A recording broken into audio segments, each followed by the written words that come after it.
Salut, salut, j'espère que tu vas bien. Je viens aujourd'hui pour te raconter ce qui m'est arrivé la semaine dernière jusqu'à hier encore, qui m'a poussé à me poser une question de quelle était ma zone de confort. Est-ce que j'avais envie d'en sortir?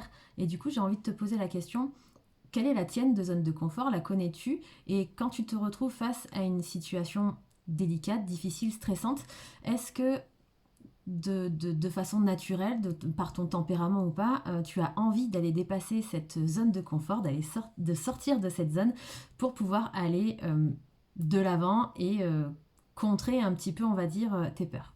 Moi, il m'est arrivé quelque chose d'assez inattendu.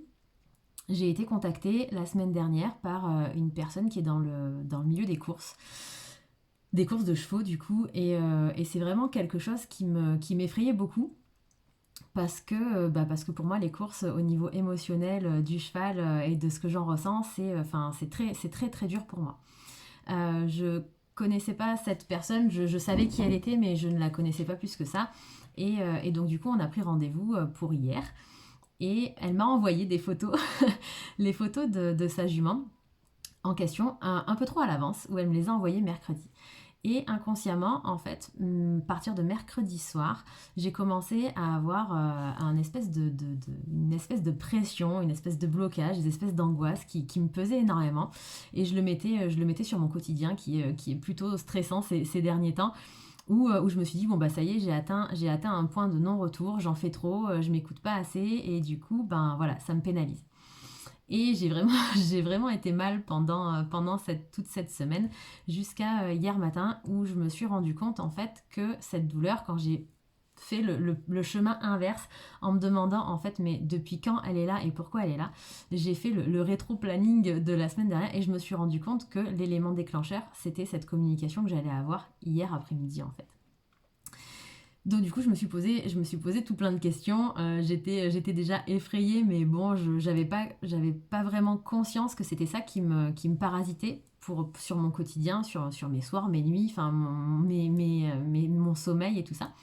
Et ça m'a fait prendre conscience en fait que, eh ben, des fois des problématiques comme tu peux avoir en fait au quotidien, peuvent te créer des douleurs, peuvent se réveiller par des douleurs parce que c'est un blocage émotionnel et que du coup tu n'en as pas forcément pris conscience, mais qui est vraiment là et où tu ne poses pas forcément la question du pourquoi parce que tu ne comprends pas pourquoi tu as cette douleur.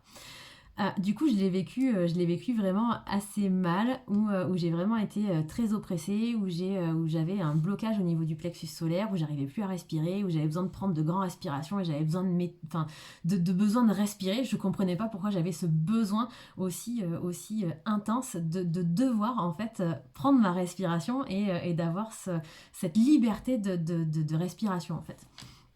Et puis, du coup, je me suis dit, qu'est-ce que je fais? Est-ce que je la fais? Est-ce que je la fais pas, cette communication? C'est vrai qu'elle me stresse beaucoup. Et puis, bon, ben, après réflexion, je me dis, c'est dommage.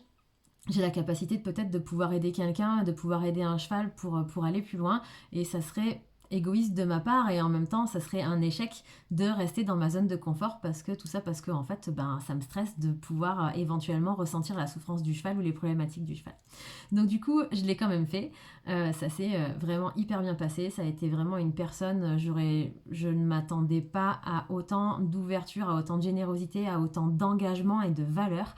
Donc je me suis déjà fait une image déjà avant ça que tout le monde était pareil et en fait ben voilà ça m'a déjà appris qu'on peut être surpris lors de séances et lors de certains domaines dans le milieu équestre qu'on peut être surpris et étonnamment surpris par de belles personnes qu'on rencontre qui veulent du bien à leurs chevaux, qui veulent essayer de comprendre, qui veulent pouvoir améliorer les choses pour eux.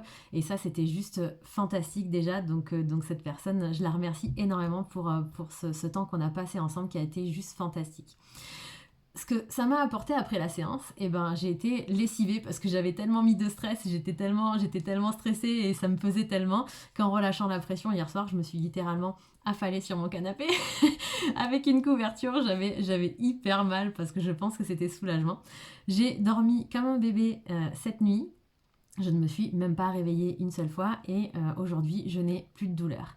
La problématique de cette jument c'était justement qu'elle avait des problèmes de poumons que je ne connaissais pas et qu'elle se sentait, qu'elle se sentait oppressée, qu'elle n'arrivait plus à respirer, qu'elle voulait être dehors et qu'elle avait besoin de respirer. Et je pense que, en fait, sans le savoir, quand j'ai eu les photos un peu à l'avance, j'ai ressenti des choses, dans le général, mais j'ai loupé quelques paramètres parce que j'ai pas voulu aller creuser avant la séance pour justement pas aller interpréter, me fourvoyer ou faire des hypothèses de choses qui n'existaient pas. Mais du coup, c'était bien réel et je me rends compte après coup que les sensations que j'ai vécues, c'était des sensations de stress de par déjà mon appréhension de fréquenter ce milieu-là, de rentrer dans les communications de ces chevaux avec des parcours, des passés, un quotidien très particulier. Et en plus que ça collait complètement à la problématique qui était, le besoin de pouvoir respirer, de prendre de l'amplitude respiratoire pour pouvoir se sentir libre en fait.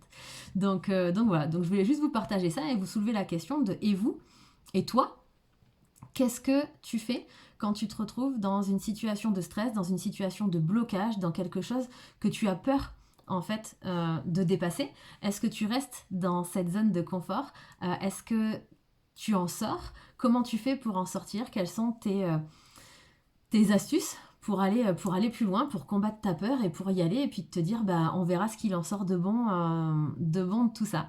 Donc voilà, donc j'avais envie de vous partager ce quotidien en tout cas qui a été mon quotidien pendant 5 jours parce que vous avez vos problématiques et moi de mon côté j'ai les miennes aussi sur des paramètres différents bien sûr, mais du coup voilà on vit tous des blocages, on vit tous des moments où on a besoin d'évoluer, on a besoin de changer notre façon de voir et d'aller nous dépasser pour justement nous permettre de nous rendre compte que finalement c'était pas si dramatique que ça et que c'était génial en plus et voilà et que ça nous a apporté beaucoup. Donc du coup j'aimerais bien que tu me répondes en dessous dans la publication ou dans les commentaires.